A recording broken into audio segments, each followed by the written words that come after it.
nombre es Estudios de Género en los Andes, Cuerpos Migrantes, Feminismos Comunitarios, Archivos Trans e Indígenas. Vamos a tener un tiempo de 15 minutos para realizar las exposiciones y vamos a dejar la instancia de intercambios de preguntas o opiniones para el final. Comenzamos con la ponencia Museo Travesti del Perú, de Giuseppe Campuzano, un nuevo discurso migrante, de María Sofía de la Vega, quien es profesor en letras por la Universidad Nacional de Tucumán, es doctoranda en el doctorado de Ciencias Sociales y se le otorgó una beca al CONICET en el 2020 por el proyecto Escritura y Figuración en el Archivo de Idea Vilariño, la mujer de la ciudad letrada uruguaya, 1933-2007.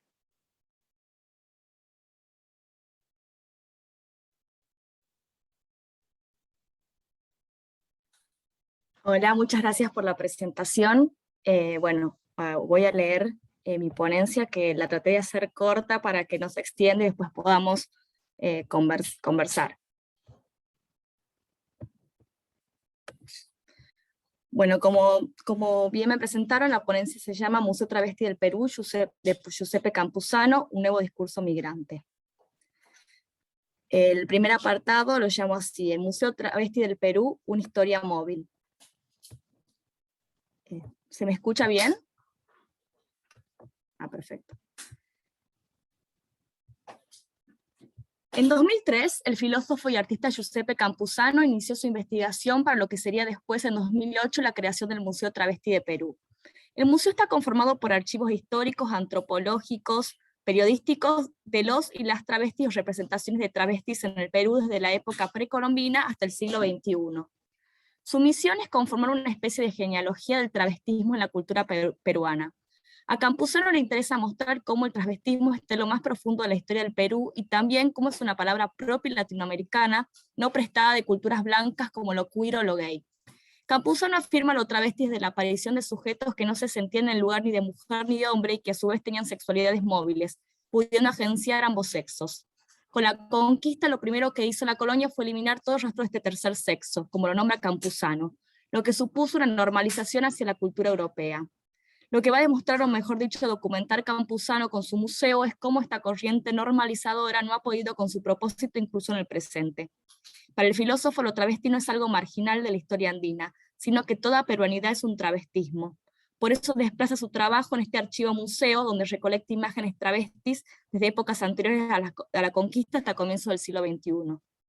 A su vez, gesta este proyecto de forma inacabada y en movimiento constante. Aunque el museo tiene una impronta historicista, no es lineal, ya que no muestra una evolución, no es una historia teleológica. En algún punto va a seguir la línea histórica de Joan Scott y va a mostrar las paradojas y tensiones de lo travesti en Perú, tampoco destacando personajes en particular, sino generando una mirada colectiva. No hay una narrativa biográfica ni autobiográfica, todo es parte de una misma comunidad, los nombres son intercambiables y las épocas también. Como ya dijimos, el museo no está ordenado temporalmente, está conformado por 4 secciones: muestrario, glosario, archivo y estadística. En la primera parte, a partir de diferentes características como poder, dualidad, plumario y entre otras, analiza lo travesti desde una perspectiva en particular. Así los sentidos todo el tiempo se amplifican en lugar de volverse lineales. En glosario retoma ciertos conceptos fundamentales que ha nombrado en el muestrario y que vendría a ser el diccionario, la guía breve para entrar al museo travesti. Estos conceptos son lo andrógino, encharquirado, bernache, sodomita, queer, travesti y más. En el archivo, Campuzano toma las notas periodísticas sobre lo travesti y las ordena bajo distintos ejes, en general vinculado a crímenes. Estas noticias muestran un presente documentado. A su vez, en todo el museo se pueden destacar principalmente 2 momentos: uno de odio y crimen a la comunidad travesti, y por otro lado, instancias celebratorias y de empoderamiento de la comunidad. Pero al fin y al cabo, ¿qué es el Museo Travesti de Perú? Giuseppe Campuzano afirma en el prólogo: el Museo Travesti del Perú nace de la necesidad de una historia propia, una historia del Perú inédita, ensayando una arqueología de los maquillajes y una filosofía de los cuerpos para proponer una elaboración de metáforas más productiva que cualquier catálogo excluyente. Se trata de un museo falso, como el apelativo de falsa mujer con que este lenguaje maniqueo nos adjetiva. Museo esbozado, cuyas máscaras, la artesanía, la fotocopia, la gigantografía, el banner, esos sistemas de producción en masa, No ocultan, sino al contrario muestran, no camuflan, sino trasvisten. El museo no es un edificio, no es algo que está fijo, incluso tuvo la capacidad de mutar en un libro. Es un museo migrante con movilidad propia que hace propio el concepto de lo travesti. Un concepto no fijo, una categoría que puede nombrar otras categorías. Eso es lo travesti para Campuzano. Y ese museo funciona de la misma forma, un museo que puede ser archivo, que puede ser libro y que documenta el travestismo del Perú. Para Campuzano lo travesti no es solamente una forma de autopercibirse, sino una forma de vinculación, de pensar, de estar en el mundo. Es una forma de romper el binarismo occidental blanco, por eso es un museo itinerante, un museo imposible también. Iván Peñeñori nos dice, el trabajo sobre el archivo no solo es una relectura del pasado, sino una apertura del pasado y el futuro por venir. Es un movimiento biopolítico de género y sexualidades. El archivo como revivificación de esas voces comienza a habitar el cuerpo vivo. Bueno, el siguiente parte tiene este subtítulo, Cuerpo medio, un inmigrante, cuerpo texto y pretexto. Este museo es cuerpo del propio Campuzano, un cuerpo travesti, cuerpo tránsito, un cuerpo migrante, como lo llama él mismo. Tomo esta última categoría pensando en Antonio Cornejo Polar y su concepto de discurso migrante, enunciado como descentrado, en cuanto se construye alrededor de ejes varios y asimétricos, de alguna manera incompatibles y contradictorios de un modo no dialéctico. Acoge no menos de 2 experiencias de vida de la migración contra lo que se supone en el uso de la categoría de mestizaje, y en cierto sentido en el concepto de transculturación, lo intenta sintetizar en un espacio de resolución armónica. Mi hipótesis busca recomponer este discurso migrante en un archivo del Museo Travesti del Perú, pensándolo no solo como un concepto ligado a lo espacial, sino también a lo sexual y a lo indígena, contemplando el cuerpo travesti como un cuerpo que no tiene un lugar, al menos fijo, por eso lo preciso de la plataforma que utiliza Campuzano al ser portátil. Es interesante destacar que el propio Campuzano ha intentado ser un migrante en el sentido más clásico del término. El artista tenía 8 hermanos y solo 3 vivían en Lima. En un momento Campuzano quiso migrar como ellos a Estados Unidos y se mudó a Virginia, pero solo permaneció 6 meses y volvió al Perú. El hecho de haberse trasladado pero no haber podido instalarse por mucho tiempo lo también es imposibilidad del discurso migrante. No logra una síntesis que se iba a tratar de presentarnos en el proyecto del museo. En un video performance que realiza en 2011 llamado Pinchajarauis, Campuzano está vestido de virgen con la cara pintada y repite unos balbuceos. Abajo hay unos subtítulos que dicen lo siguiente.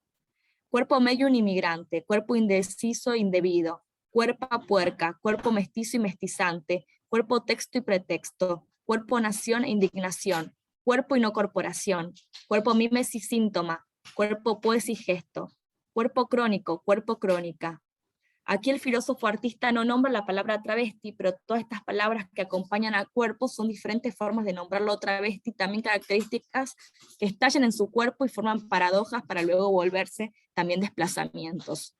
Campuzano piensa a lo migrante más en un estadio temporal, por eso es capaz de aunar múltiples temporalidades en un solo concepto. Lo travesti es transversal, puede estar en un chamán, en un cantante de ópera chino y en un artista de Nueva York.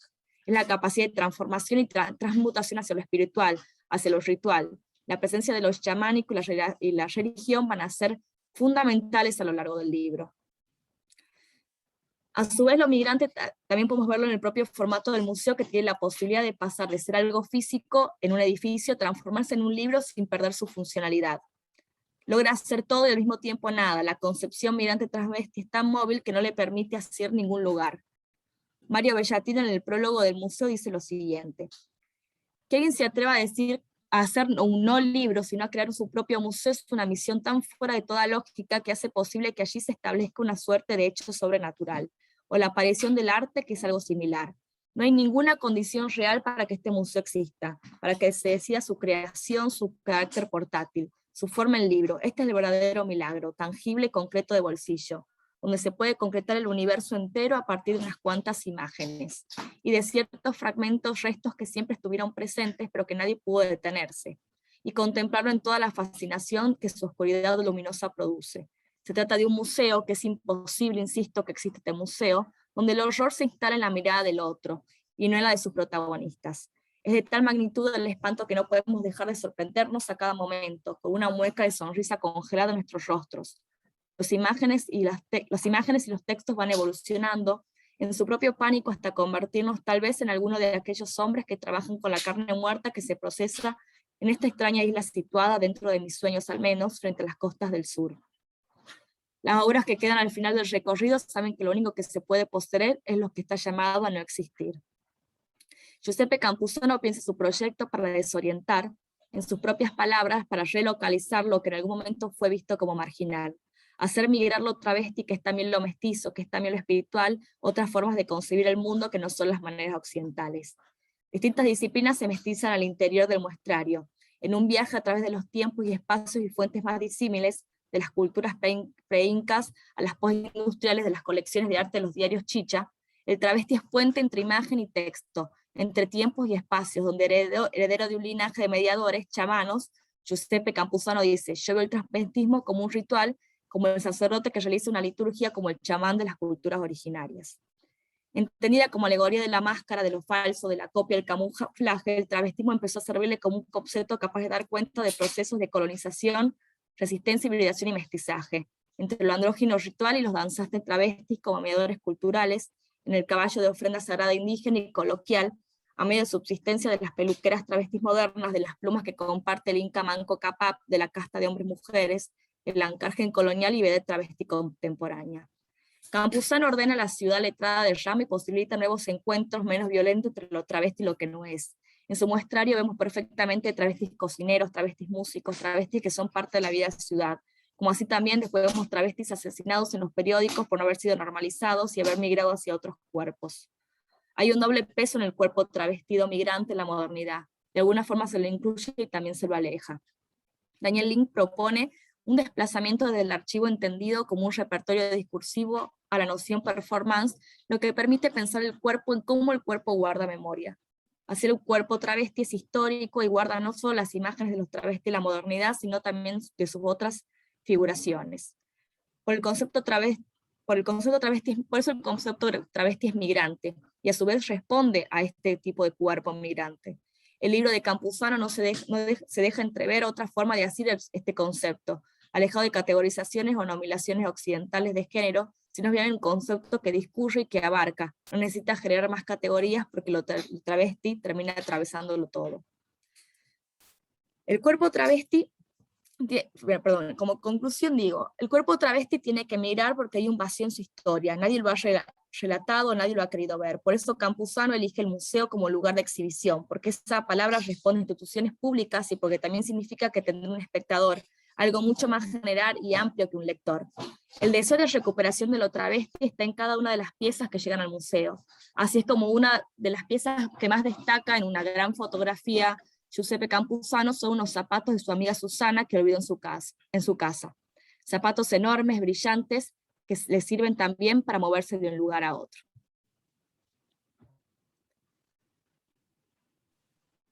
Bien. Muchas gracias, Sofía. No, de nada.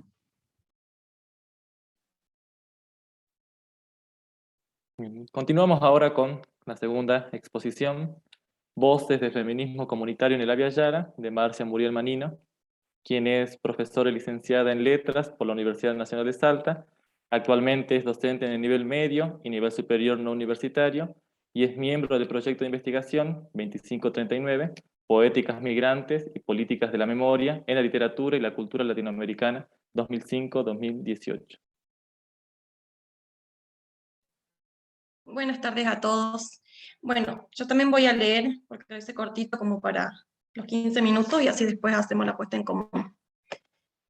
Me voy a tomar el tiempo por las dudas. Ahí está. Bueno, mi ponencia se titula Voces del feminismo comunitario en el Avia Yala.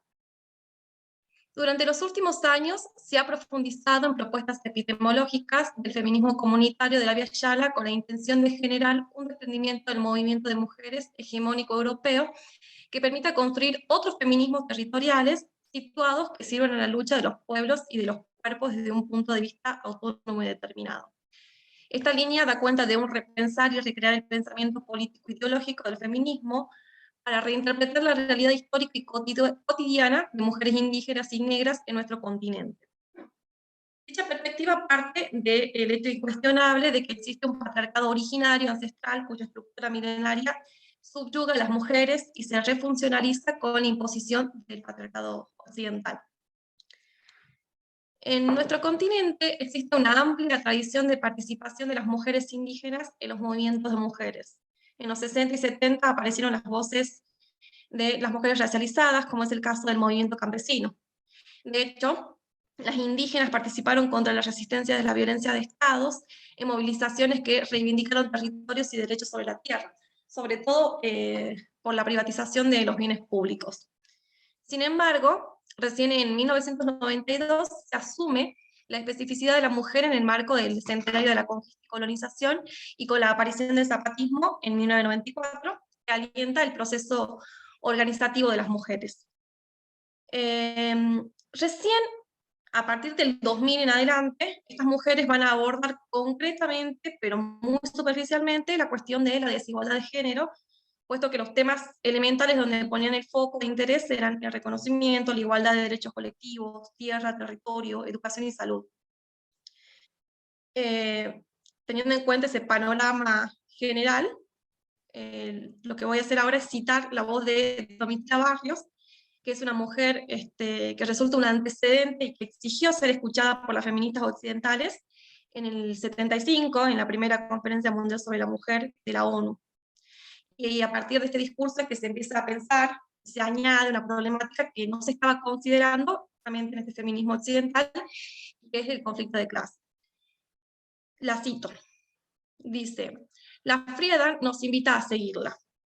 Pidió que nosotros dejáramos nuestra actividad belicista, que estábamos siendo manejadas por los hombres, que solamente en política pensábamos, e incluso ignorábamos por completo los asuntos femeninos, como hace la delegación boliviana, por ejemplo, dijo ella.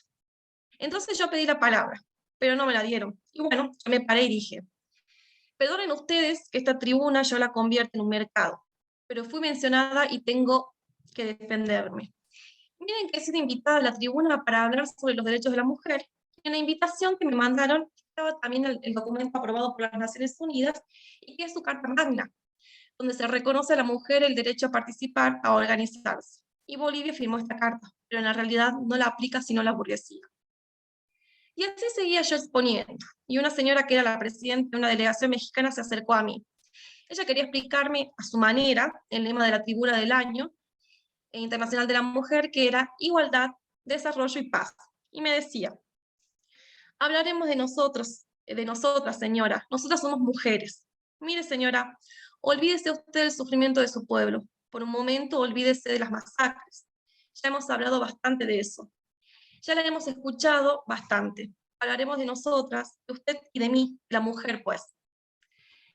Entonces dije: muy bien, hablaremos de las dos. Pero si me permite, voy a empezar, señora. Hace una semana que yo la conozco a usted. Cada mañana usted llega con un traje diferente, y sin embargo yo no. Cada día llega usted pintada y peinada como quien tiene tiempo de pasar en una peluquería bien elegante y puede gastar buena plata en eso. Y sin embargo yo no. Yo veo que usted tiene cada tarde un chofer en un carro esperándola a la puerta de este local para recogerla a su casa, y sin embargo yo no. Y para presentarse aquí, como se presenta, estoy segura de que usted vive en una vivienda bien elegante, en un barrio también elegante, ¿no? Y sin embargo, nosotras las mujeres de los mineros tenemos solamente una pequeña vivienda prestada. Cuando se nos muere nuestro esposo o se enferma, lo retiran de la empresa.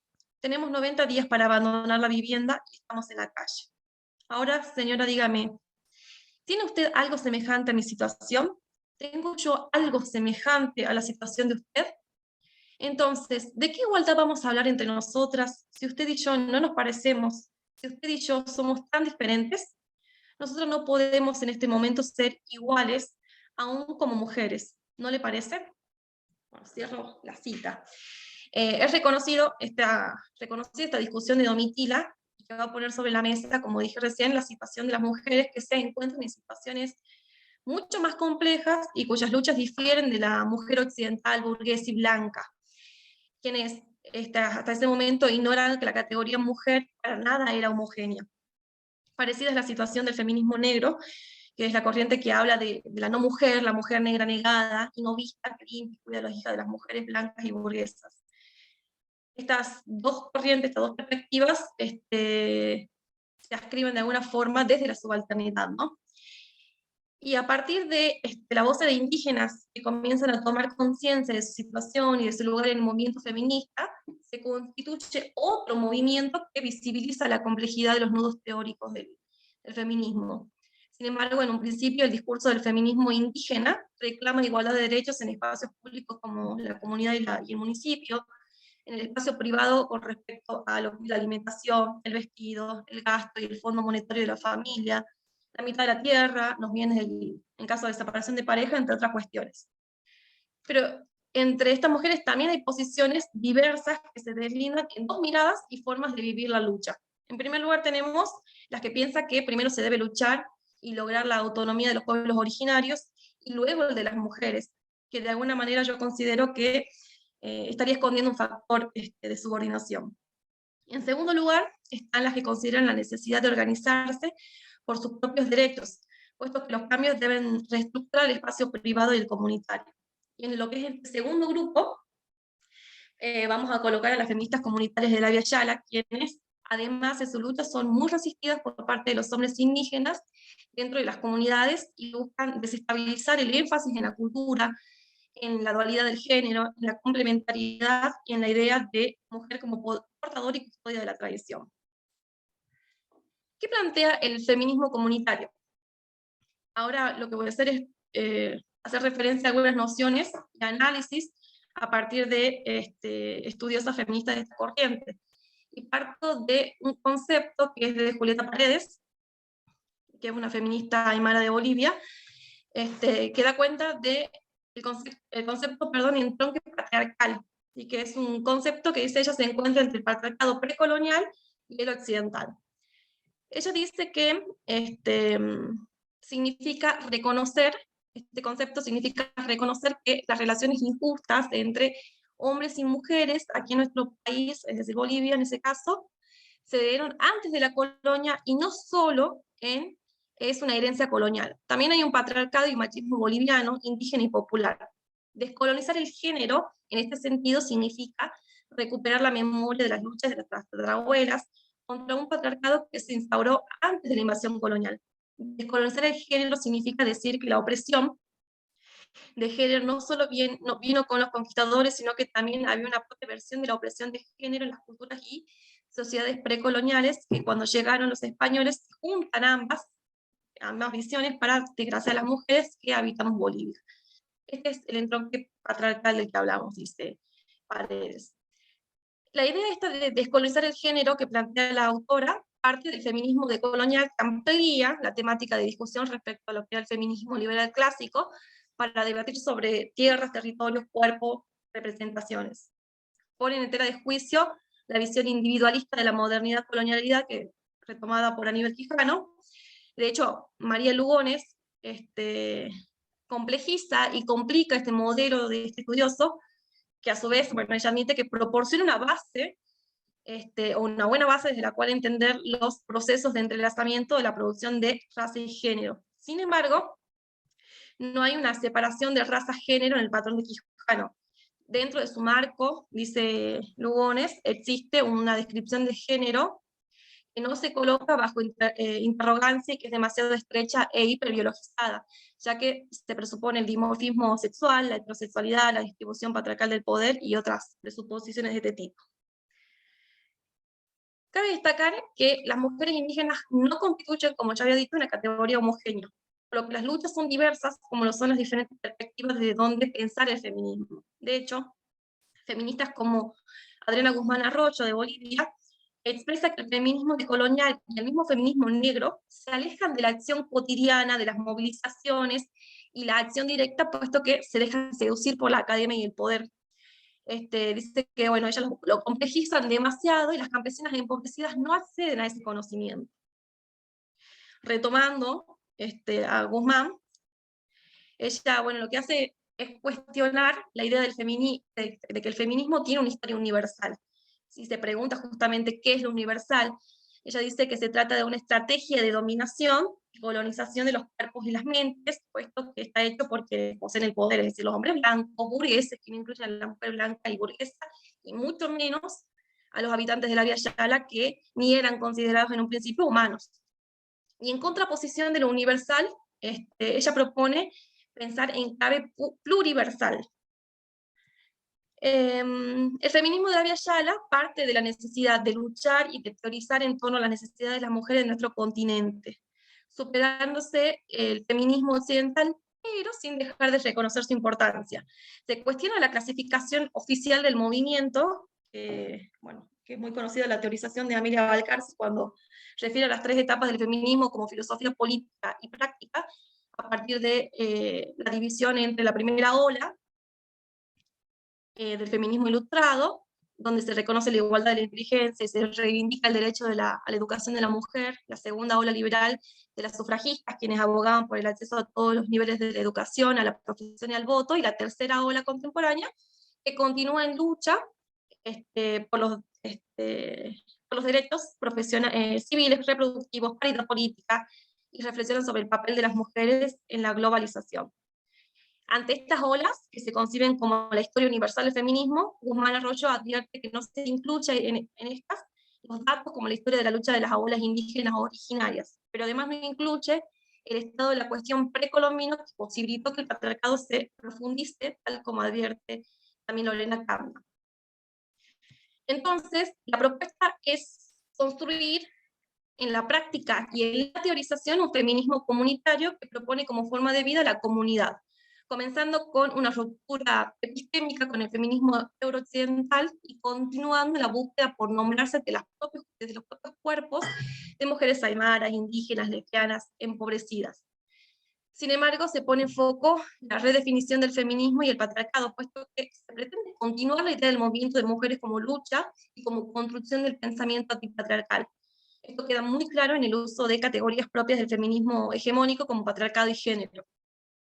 Entiendo que pese a los cuestionamientos a este feminismo occidental que se coloca apellido y adjetivo, feminismo socialista, anarquista, feminismo socialista, marxista, etc., es decir, que se constituyen como nuevos teóricos que legitiman sus propias propuestas, la idea en este feminismo comunitario es complejizar la lucha atendiendo a las propias necesidades, a la propia historia de los cuerpos. Resignificar el feminismo para plantear una autonomía epistémica del feminismo comunitario como una teoría social. Lorena Canda, que también es una feminista comunitaria de Guatemala, enfatiza en la construcción de un pensamiento epistémico de mujeres indígenas de la Abya Yala. Para ello reconoce que este feminismo tiene condiciones previas también y transita en categorías y conceptos de diversos feminismos. Es muy importante su mirada en torno a la necesidad de dejar de creer que el patriarcado viene con la colonización, puesto que existen ciertas estructuras de pensamiento en la cultura indígena que permitió que se refuerce ese patriarcado. El estudiosa cuestiona, y esto es una categoría teórica que se utiliza, la victimización histórica situada. Dice que hay que superarla, porque esto va a permitir trascender el racismo internalizado y posibilitar además visualizarlo en la propia construcción cultural. Para eso propone una deconstrucción internalizada de manera consciente del feminismo comunitario para convertirse en sujetas políticas, pensantes y actuantes desde una visión individual pero también colectiva. La lucha debe estar encaminada en la defensa y recuperación del cuerpo y la tierra. Ya la cito.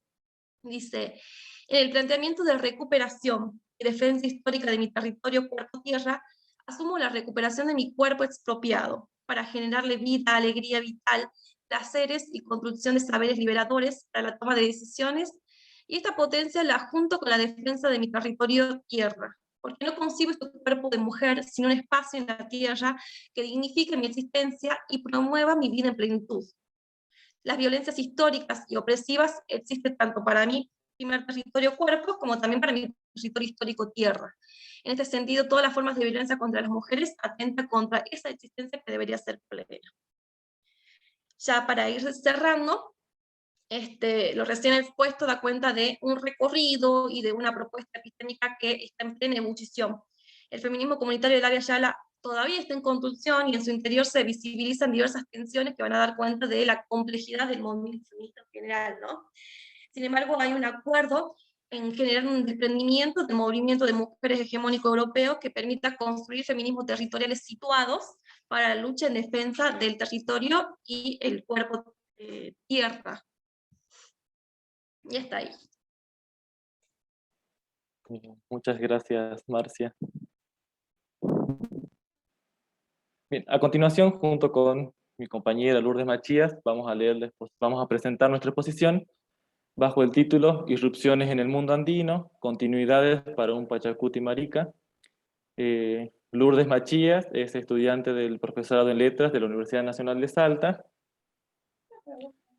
Es miembro del proyecto de investigación 2539, Poéticas Migrantes y Políticas de la Memoria en la Literatura y Cultura Latinoamericana 2005-2018, radicado en el Consejo de Investigación de la Universidad Nacional de Salta y es becaria de la Beca de Investigación para Alumnos Avanzados. Y bueno, yo, profesor en Letras por la Universidad Nacional de Salta, docente en nivel secundario a cargo de la asignatura Lengua y Literatura y miembro del proyecto de investigación 2539.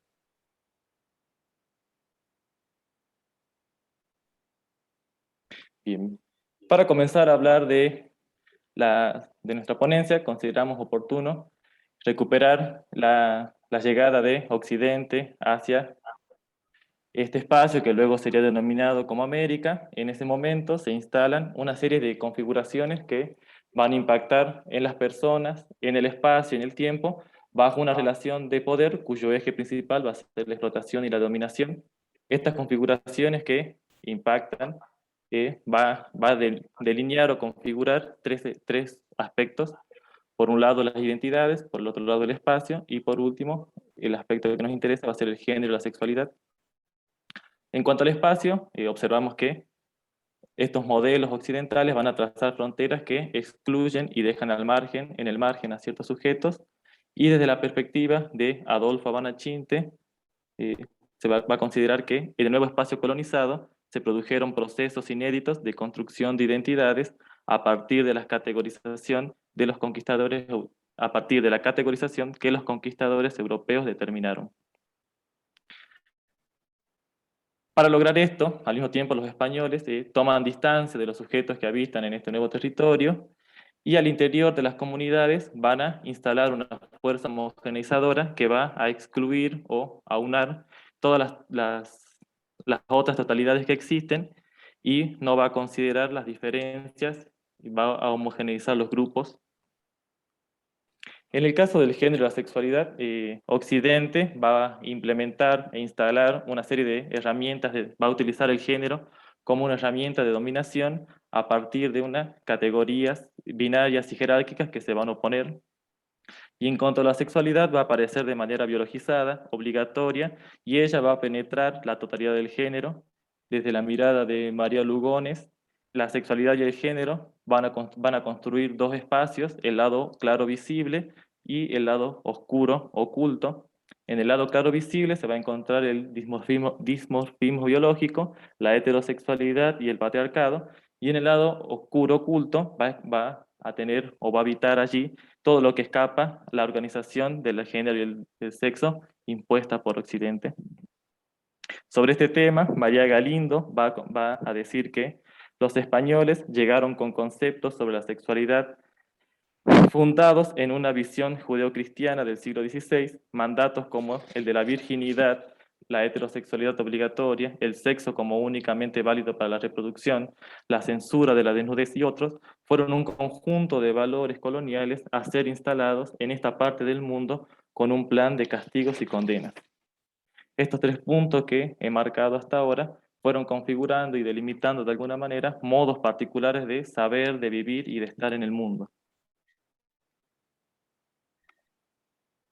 Bien, teniendo en cuenta estas configuraciones que comentaba mi compañero, en esta oportunidad nos propusimos recuperar dos archivos de irrupciones de activistas disidentes sexuales en el mundo andino contemporáneo. Por un lado, retomamos la figura de la China Morena, esta que estoy señalando acá abajo, y Ramita Seca, una performance de Maximiliano Maximiliano Mamani a través de la Bartolina Sisa. Estas performances proponen una distinción identificativa desde el baile, el cuerpo y el movimiento. Al mismo tiempo, estos registros introducen la discusión sobre los términos empleados para nombrar a las personas que escapan al régimen heterosexualizante en América. Vamos a leer y a analizar o recuperar estas performances teniendo en cuenta estos conceptos: archivo, performance, Yanatin y Pachacuti. Pero antes vamos a comentar brevemente de qué tratan ambos archivos de performance. Para empezar, la China Morena. Retomamos toda la información para poder entender a esta figura, a esta performance, a estos registros, a través del libro de David Aruquipa, Paula Belaochaga y Pablo Céspedes Vargas, titulado Memorias colectivas, miradas a la historia del movimiento TLGB de Bolivia. ¿Qué tenemos que saber de la China Morena? La China Morena es ícono, es una insignia del baile de los morenos, ¿no? El baile típico, la danza típica del altiplano boliviano. En un inicio, estas chinas morenas eran interpretadas, eran bailadas por hombres vestidos de mujeres, que representaban el pecado, la seducción, la mala mujer. Fue luego, desde la década de los 60 en adelante, cuando la comunidad travesti empieza a apropiarse de estas figuras de la mano de las acciones internacionales y latinoamericanas, cuando empiezan la agitación por los movimientos y derechos de la comunidad LGBT. Acá tenemos algunas imágenes, y las chinas morenas tienen figuras conocidas por la comunidad, ¿no? Ofelia, Verónica, Karina, la Liz, Karina. Estas son tapas de discos con las chinas morenas. Y ella, Barbarella, es un ícono importante en las chinas morenas porque fue protagonista de un suceso que convirtió a las chinas morenas en un ícono de la cultura popular y un ícono de desobediencia y de resistencia a la dictadura, porque dicen, y dice en este libro de David Aruquipa, que Barbarella le dio un beso al dictador Hugo Banzer Suárez en una fiesta del Gran Poder, ¿sí? El beso de la Barbarella es un hecho importante para poder entender las chinas morenas. Hay registros de ese suceso.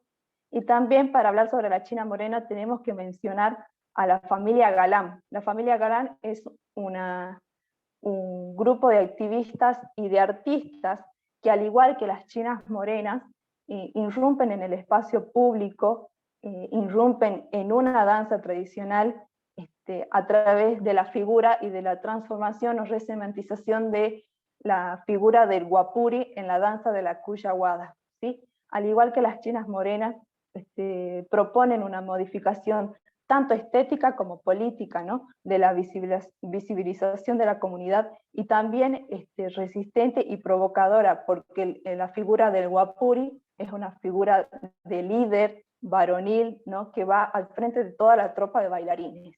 En este caso, la familia Galán, la reconfigura, ¿no? Con estas nuevas estéticas más bien femeninas. Y acá está, no sé si se ven que estoy señalando, está David Aruquipa, que a la vez que indaga sobre la China Morena, también hace, ¿no? Performance con el cuerpo. Acá también está David Aruquipa. Acá está haciendo un guapuri y acá una china ñaupa, ¿no? Bueno, eso en cuanto a la China Morena. Y en cuanto a Bartolina Sisa, nos parecía interesante retomarla. Retomamos una performance, Ramita Seca, de Maximiliano Mamani, que lo realizó en Hornillos, en la quebrada de Humahuaca, en Jujuy, Argentina. ¿Sí? Nos interesaba retomar tanto la figura de la Bartolina como su video y su performance, porque está influenciado por una lideresa quechua aymara, ¿no? Bartolina Sisa, quien luchó contra la colonización de los españoles en el siglo XVIII. Es un video, acá hay algunas imágenes de ese video. Bien, como un poco se ha ido introduciendo Lourdes, en el caso de los archivos que retomamos, hay cuerpos que aparecen en la escena pública y podemos observar que se utiliza el cuerpo y podemos preguntarnos al servicio de qué se emplea la materialidad. Y para responder este interrogante, retomamos los aportes de Diana Taylor, quien va a mencionar que a partir de la década del 60, los artistas utilizan el cuerpo contra los regímenes y normas que se le imponen a las personas. De esta manera, cuerpo y arte aparecen fusionados con fines políticos. Sobre la performance, de modo particular, Diana Taylor va a decir que es un término que no puede ser abarcado y definido de manera concreta, pero va a esbozar una definición al mencionar que las performances operan como actos vitales de transferencia, transmitiendo el valor social, la memoria y el sentido de la identidad a partir de acciones reiteradas. En este sentido, los activistas, que es la forma en la que Diana Taylor va a mencionar a los artistas y activistas, utiliza la performance para intervenir en los contextos, luchas y debates políticos de los lugares donde viven. Y al utilizar la performance y al llevar a cabo sus actuaciones, van a irrumpir en el escenario público. En este caso, el espacio que nos interesa es el espacio andino, y cuando irrumpen en la escena pública van a sobrepasar y romper la normalidad en la medida de que construyen una nueva idea o construyen algo desde el margen y desde afuera.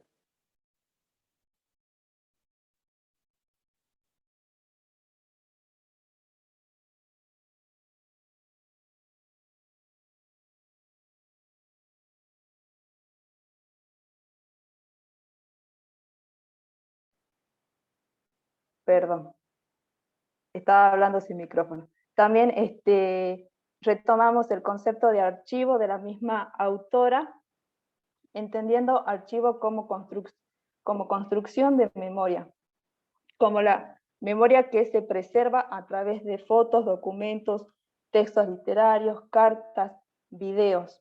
Y nos parecía interesante resaltar este concepto porque nos encontramos en un momento de auge, ¿no?, de archivos, de construcción de memoria, de preservación de memorias en clave de género, por mencionar solamente algunos. El archivo de memorias trans de Argentina, el de Salta, el de Santa Fe, el sexo disidente de Santa Fe. También encontramos algunos de Cuba, Brasil y Bolivia. A estos archivos los leímos considerando categorías andinas. Por un lado, el Yanantín, y para eso nos detuvimos en los aportes de Mauro Mamani Macedo, quien entiende a Yanantín como aquello que representa los principios de relacionalidad, complementariedad y reciprocidad. Bien, se opone al chuya, a aquello que está solo, ¿sí? Yanantín es la reciprocidad, el acompañamiento. ¿Cómo lo entendemos nosotros con estas performances? En esta continuidad que existe desde la China Morena hasta la Bartolina Sisa con Maximiliano Mamani, ¿no? La reconfiguración, tomar el baile, tomar el movimiento, el cuerpo y baile latinos, andinos, ¿sí? Hay una red de memorias, están diciendo y memorando con el cuerpo.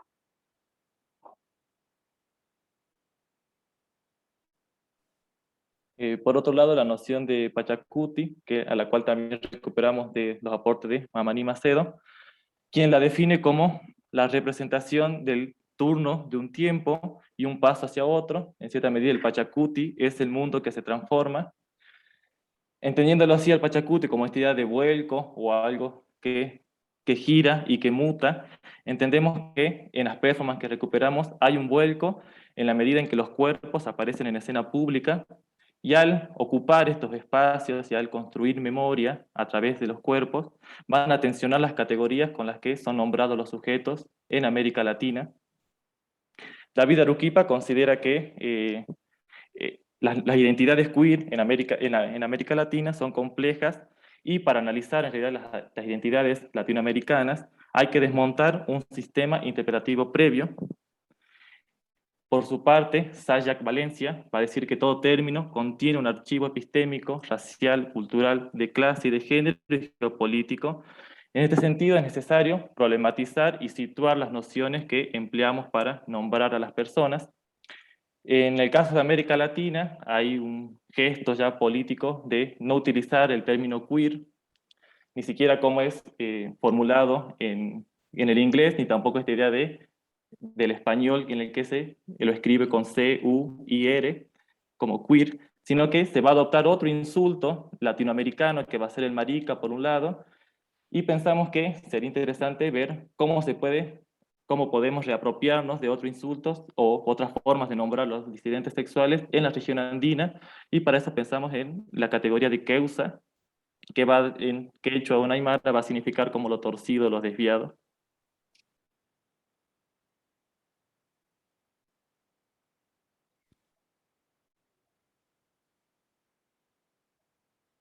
Bien, conclusiones. Empiezo yo, Matías. Sí. Bien, como conclusiones, nos parece interesante ante esta problemática, ante estas discusiones que se realizan en torno en la academia y también en el ámbito del activismo y del movimiento, de buscar categorías con qué entendernos y con cómo nombrarnos. Considerábamos con Matías que con estas categorías como Yanantín, Pachacuti, podemos también seguir discutiendo, ¿no? Cómo entendernos desde nuestro propio espacio, en nuestros propios tiempos.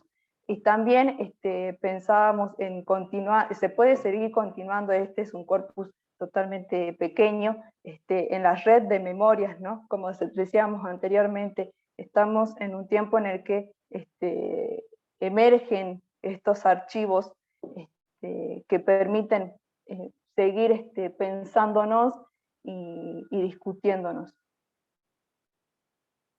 Y sobre En todo este caso, a través del cuerpo.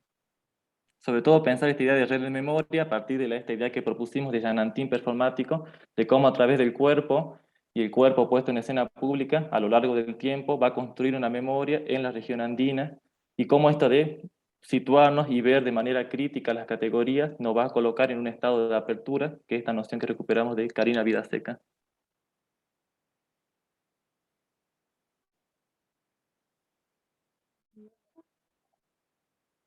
Uy, perdón. Eso sería nuestra exposición. Eso es Muchas todo. gracias. Bueno.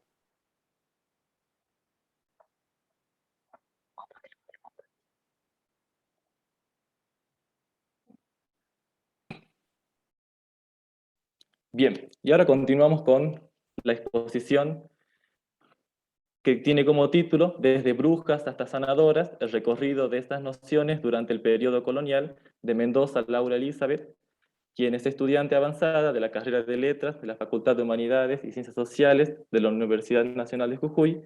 Además es alumna adscrita en la Cátedra de Literaturas Latinoamericanas de la carrera de Letras de la UNJU y coordinadora de los encuentros del proyecto de extensión de la Cátedra de Literatura Latinoamericana denominado Ayu Lector. Desarrolla actividades de investigación sobre los imaginarios y representaciones de la mujer en la literatura desde la Edad Media hasta la actualidad. Participó como compiladora del libro Dossier de Literatura Latinoamericana para la Escuela Media en el marco del proyecto Escenografías de la Violencia en la Literatura Latinoamericana, Representaciones y Estéticas del Dolor. ¿Qué tal? Buenas tardes. También voy a leer mi trabajo, que también está más cortito para después charlar.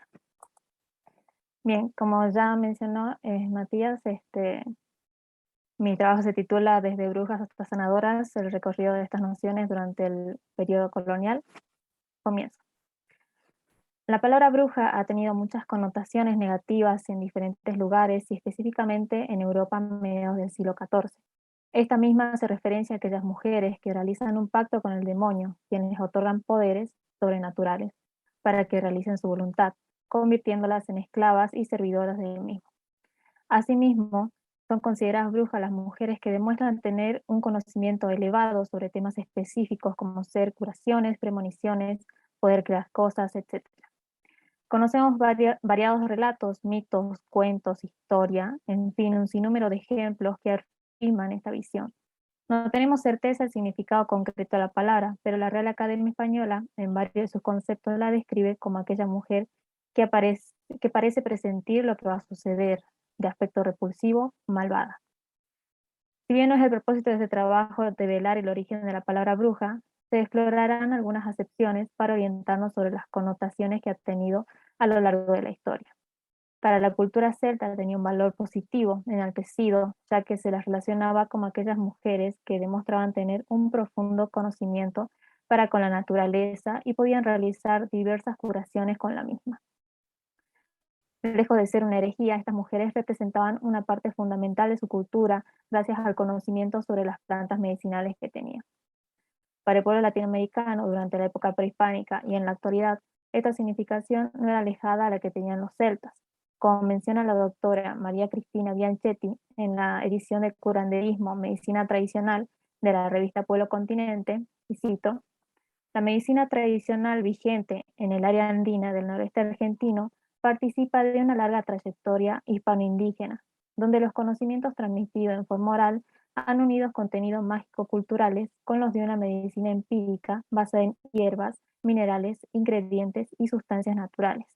Pero lo que no ha variado es la creencia popular en el origen de las afecciones y de los poderes que posee el curandero para curar al paciente. Fin de cita. A través de las distintas cargas semióticas del término bruja o curandera, dentro de la exploración de 4 relatos latinoamericanos de distintos periodos y autores, se analizará cómo la concepción europea occidental de la mujer bruja, aquella mujer diabólica ligada al demonio, capaz de todo sacrificio por la obtención de poder, migra en el mundo andino hacia un concepto de mujer sanadora, por influencia de la cultura prehispánica. Teniendo en cuenta lo mencionado en el libro Brujas y curanderas de la colonia de María Luisa Laviana Cuetos, cito, brujo en boca del español era equivalente de hechicero, idólatra y endemoniado. En boca del indio significaba chamán, curandero o yerbatero. Fin de cita.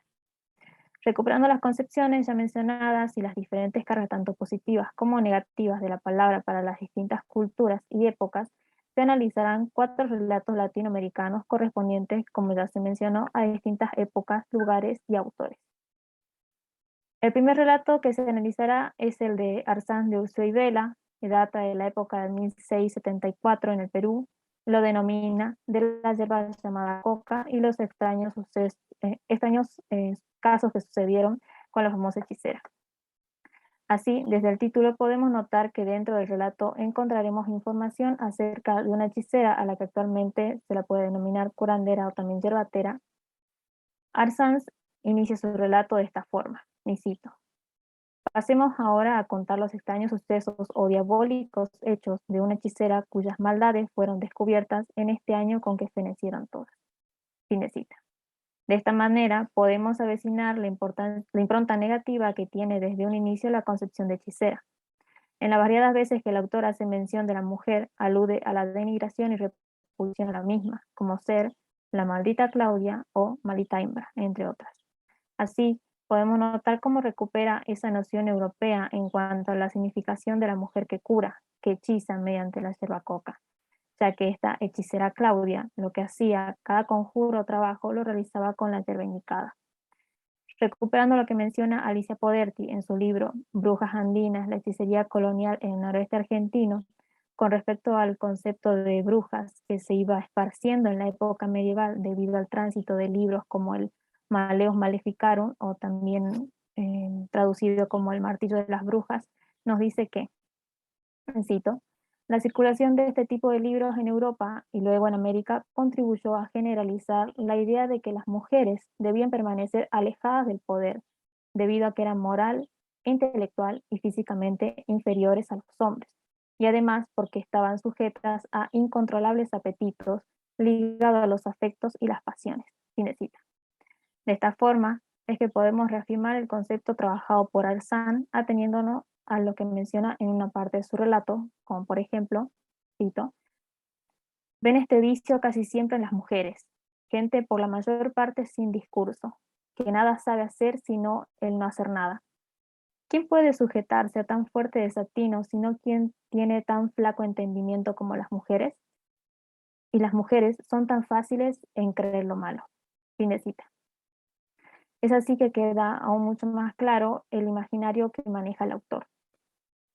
En el segundo relato de El perro curandero, de Sixto Vázquez Zuleta Toco, en el que nos encontramos con más cuentos de Humahuaca, se menciona a la mujer con fama de brujilda. Se da a entender en el transcurso del corto relato un prejuicio hacia la mujer por esta fama obtenida, pero que termina realizando una buena acción, curar a otra mujer, mediante la mordida de su perro. Así también nos brinda una descripción de la brujilda, que nos hace conocer un tipo de imaginario social para la identificación de estas. Y cito, la cacala, una mujer joven, morena, bastante simpática, pero con unos ojos medios amarillos, que aumentaba su fama. Fin de cita.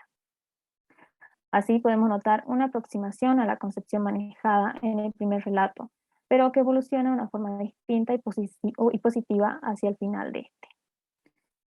En los últimos relatos a analizar se encuentran dentro del libro Entre Condenados, Ucumares y Gualichados, Relatos Andinos Tradicionales, del 2016 de María Luisa Rubinelli.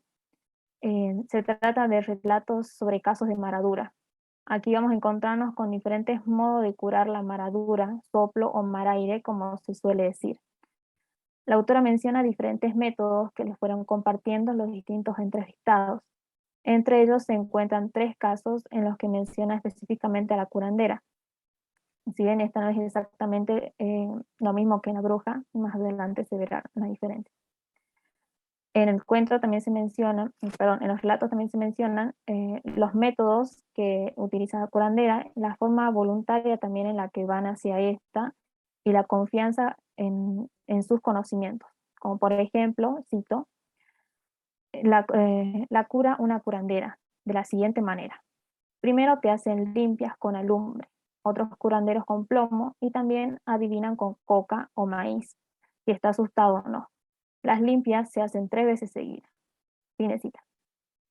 Teniendo en cuenta lo que se alude en el relato, podemos rescatar lo que Silvia Marcos menciona en el artículo Mujeres como visión y medicina, las curanderas mexicanas, que las curanderas comprendían diferentes especialidades médicas como sanar con las manos, sanar soplando, adivinar a través de granos de maíz, succionar llagas, leer la suerte, extraer piedras, curar. En otro de los relatos recuperados por Rubinelli, refiere a un distinto caso de maradura y cómo la curandera lo trataba de otra forma. No cito. Yo tengo un hermanito de 1 año. A los 2 días después le empezaron a salir muchos granitos en la cara y en el cuerpo y le salía agüita. Entonces mi mamá lo llevó a una señora curandera. La señora dijo que en primer lugar había que ver en las hojas de coca. Fin de cita. Como se mencionó con anterioridad en el relato correspondiente a Arzanz, la hoja de coca ocupa un lugar significativo para la curación o adivinación por parte de las curanderas. El conocimiento y conexión que tienen con las diferentes hierbas medicinales les otorgan ese poder curanderil, brujo, fantástico, con el que son reconocidas. Bianchetti menciona al respecto de las formas de utilización de la coca para los rituales de curación o adivinación y nos dice que, no cito, con relación al sorteo o adivinación a través de las hojas de coca, es la forma, el tamaño y la especial disposición que adquieren al caer, lo que determina el significado de su lectura. El curandero indica por este medio adivinatorio no solo el pasado o el futuro, sino también el curso de la enfermedad. Por medio de ellas ayuda al diagnóstico, hace el pronóstico y marca el destino de los seres. Fin de cita. En el tercero de los relatos encontramos en el libro de María Luisa, se menciona una forma diferente de curación, aunque todas las mencionadas realizadas por curanderas de la zona reconocidas o recomendadas. A través de lo confesado por el locutor nos dice que, cito, la curandera me miró y me dijo, ya te pilló el sol, y siguió con sus cosas. Terminó sus quehaceres y se puso a preparar una especie de parche. Sobre una hoja fresca de girasol puso poroto molido y unto de chancho, grasa de cerdo, y me dijo que me lo pusiera en la parte afectada. Me preguntó si me había curado con algo. A la fuerza le tuve que decir que había ido al hospital. Me miró un buen rato y me dijo, con razón te ha tomado con tanta fuerza. Estas enfermedades no se las curan en los hospitales. Fin de cita. Podemos notar de una forma mucho más clara cómo en estos últimos 3 relatos la concepción de curandera se ha tornado de una forma positiva y a la que se va voluntariamente. Con relación a esto último, María Cristina Bianchetti nos dice que, cito, el propio sistema de creencias ante el desconocimiento del origen de las enfermedades y sus etiopatogenias, salvo aquellas atribuidas por él mismo, las comadronas y conocedoras, llevan al hombre de campo o al que reside en áreas periurbanas a recurrir primero al curandero o remedios caseros. Fin de cita. Es así que, para la comunidad, esta forma de recurrir a las curanderas son una práctica de vida cotidiana, un primer recurso en muchos casos y en otros el único si quiere. A modo de conclusión, lo que se desarrolló en este trabajo fueron las distintas formas y cargas semánticas que tuvieron y tienen las concepciones de brujas y curanderas, cómo fueron desplazándose y migrando en las culturas, en distintas épocas y lugares. Si bien la primera de estas se encuentra más relacionada a la cultura europea, no deja de ser cierto que, así como menciona Poderti, se trasladó mucho de esta significación hacia la cultura americana, más aún con el cristianismo. Este mismo traslado lo podemos ver y dimensionar gracias a los relatos recopilados, a las oralidades y memorias plasmadas en cada escrito. La brujería y curanderismo latinoamericano pasó de ser una acción pecaminosa y mal vista a ser una práctica ligada a la cultura, creencia y memoria de los pueblos. El conocimiento que deja ver cada curandera acerca de las distintas plantas medicinales son trasladados de una generación a otra, de una mujer a otra, de una comunidad a otra. Y es gracias a estas mismas que los conocimientos se van acrecentando y tomando la relevancia que deben de tener.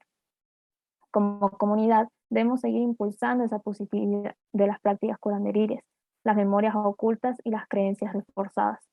Y me gustaría terminar con una cita de Bianchetti que nos dice respecto de esto que cito: la medicina prehispánica atesoró para el tratamiento de las enfermedades una infinidad de conocimientos basados en las experiencias ancestrales, transmitidas de padres a hijos, y puso a disposición del curandero una gran cantidad de elementos, tales como hierbas, minerales, elementos orgánicos y otras sustancias curativas eficaces, que combinadas con tratamientos externos obligaban al organismo a ejercer su potencial defensa. Gracias. Bien, muchas gracias, Laura. Bien, queda abierto el espacio ahora para realizar aportes, intercambios, preguntas a quienes expusieron.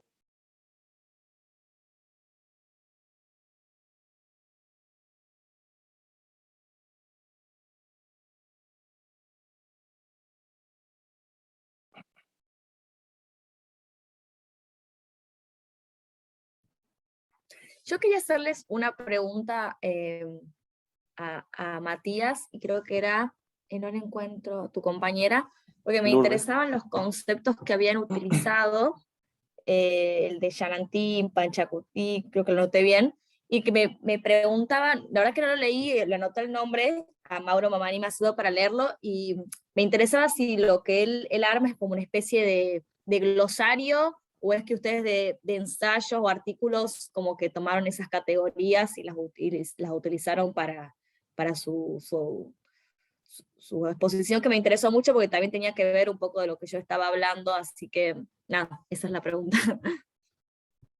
Bien.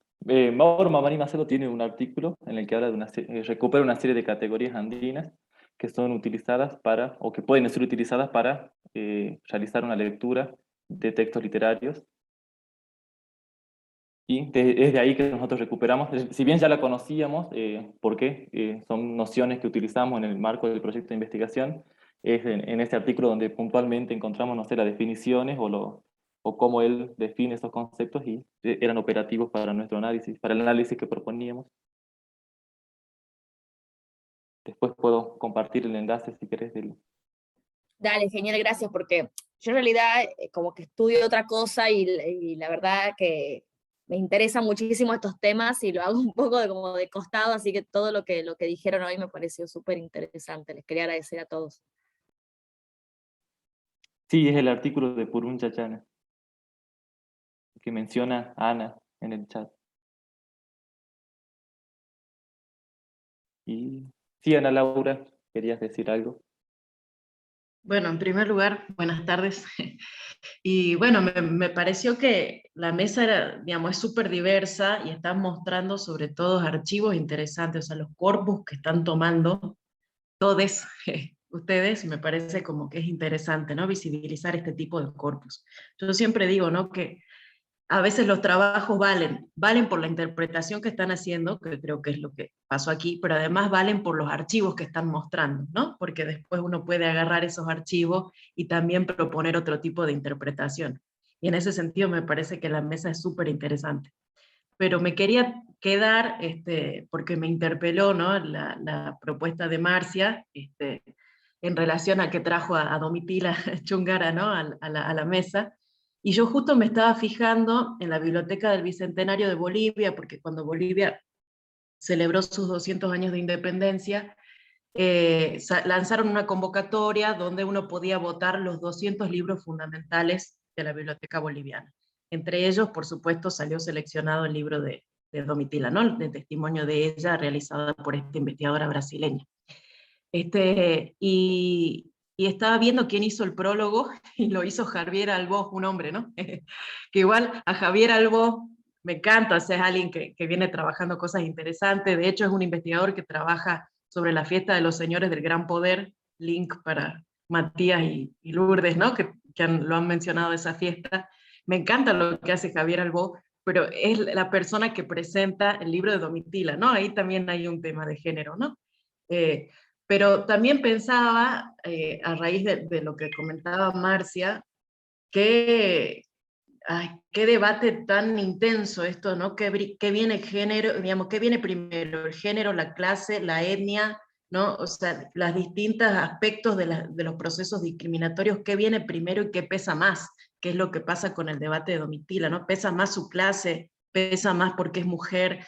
Bueno, yo creo que ahí es donde entra la teoría de la interseccionalidad a ponerse, digamos, en juego, ¿no? En cada contexto en particular, qué clivaje discriminatorio, qué clivaje identitario entra a jugarse con más fuerza en esa sociedad en particular, o en ese momento, o en esa situación en particular.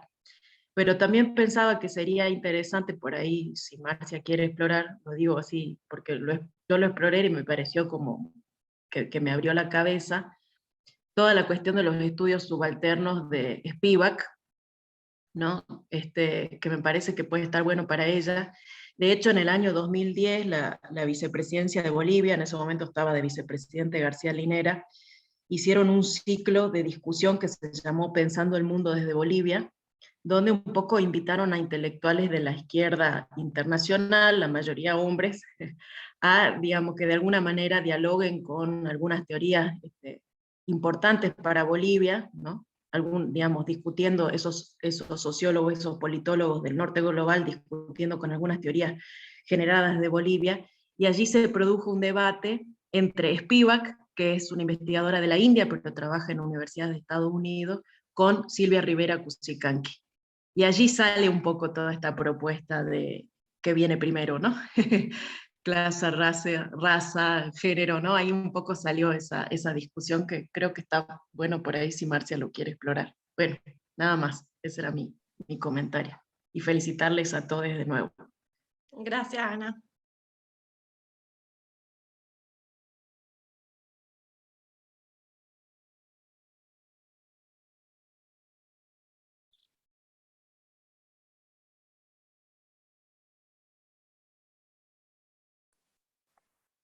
Buenas, a mí me quedé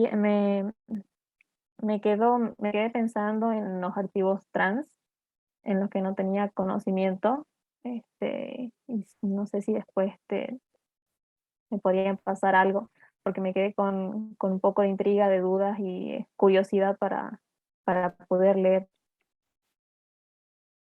Sí, por supuesto. Ahí capaz que Sofía puede ampliar un poco más con Giuseppe Campuzano.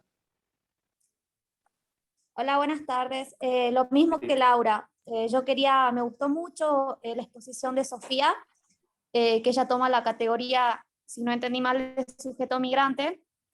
Y me gustaría mucho leer su artículo. Yo también investigo literaturas travestis actuales, entonces me llamó mucho la atención. No sé si podemos coordinar para que me pase su artículo. Dale, dale, si querés intercambiamos mails y nos pasamos. También les puedo pasar, porque no está muy disponible en la web, medio que tuve que piratearlo de Giuseppe Campuzano, y está buenísimo para verlo porque es difícil de escribirlo, pero todo lo que hace es como un libro súper diseñado, con todas imágenes al costado, sus explicaciones, textos de Guamán Poma, de Argueda, de fotografías que él toma, después cosas actuales, entonces como que está bueno verlo como en el libro que trata de imitar al museo que fue en vivo, así que si quieren después les puedo pasar eso.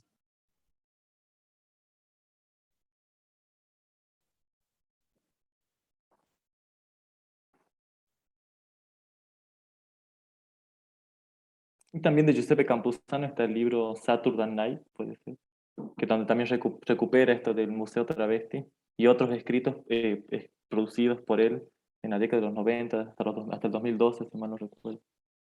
Sí, un par de cositas que tomo, que hablo las tomé de ahí porque está muy bueno, es como que ahí amplía, como explica un poco de dónde va el museo, y bueno, es más literario, ese está muy bueno, tiene como crónicas.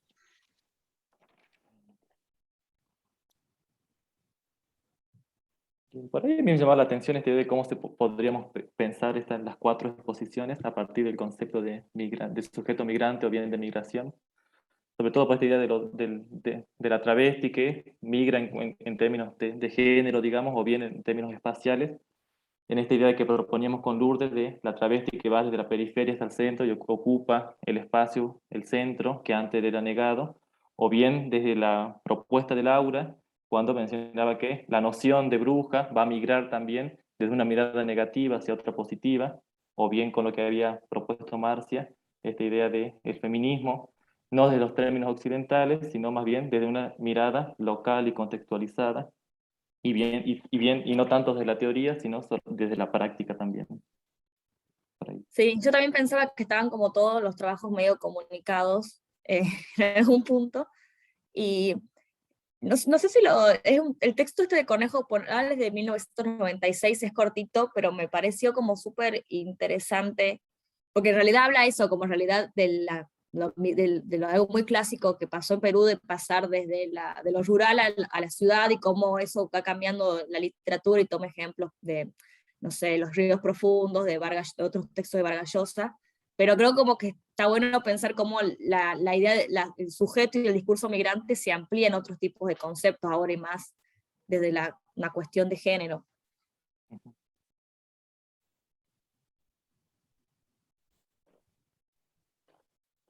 Una duda más, que nada que ver, pero me dio curiosidad. Sofía, vos dijiste que no estudiabas este tipo de cosas generalmente, o estudias otra cosa. Eso quería saber. Yo estudio estudio archivo, porque me gusta mucho, por eso también llegué a Campuzano. Estudio el archivo de Idea Vilariño, que bueno, es otro tipo de proyecto, porque ella dejó un archivo como, después de morir, dejó todo un archivo armado, diarios íntimos que escribió durante 70 años, es como, es otro tipo de trabajo archivístico, pero que de alguna manera está ligado a las diferentes maneras de pensarse dentro de esta nueva categoría, creo que estamos explorando todos, que son los archivos, que ahora creo que todos estamos un poco en la academia, estamos viendo cosas por ahí.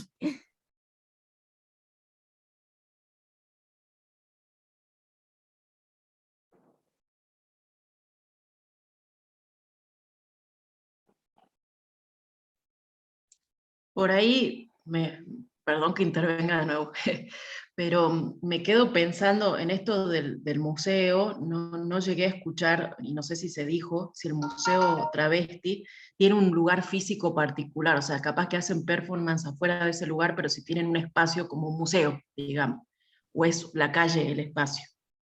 Sí, tuvo bueno, ya no se lo hace el Museo Travesti porque Campuzano murió en 2013, pero sí se lo hacía, era como un museo itinerante, se lo hizo en la calle, pero también se lo hacía por momentos en lugares físicos, como que se iba moviendo ese museo, lo que permaneciera la muestra, que era tipo archivística, y que luego se mutó en este libro que lleva el mismo nombre de esto, el Museo Travesti de Perú, que reproduce tal cual como él lo armó en las paredes, digamos, de las calles o de la institución en el momento ese que la hacía puntualmente.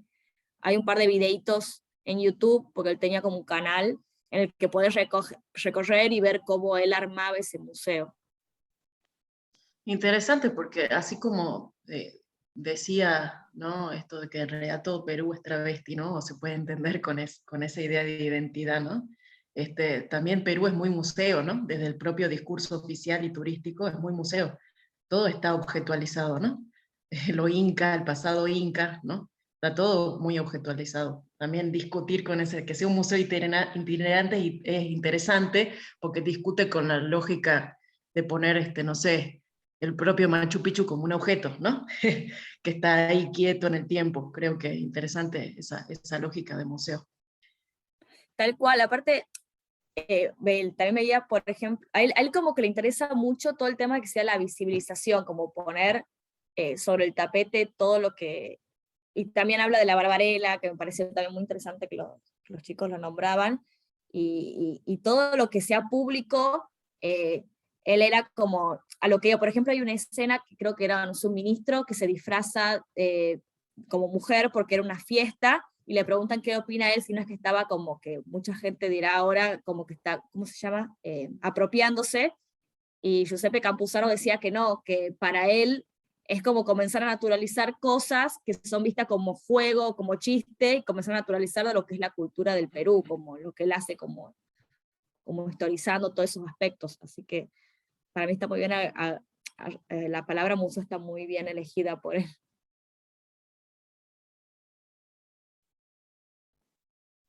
Y por ahí para pensar esto que mencionaba Sofía de el ministro que se disfraza, en el caso de Bolivia, vestir a una figura política, digamos, como mujer, va a tener esta idea del castigo, es decir, trasvestir a una persona es un castigo, y sobre todo pensando en vestir con ropa de mujer.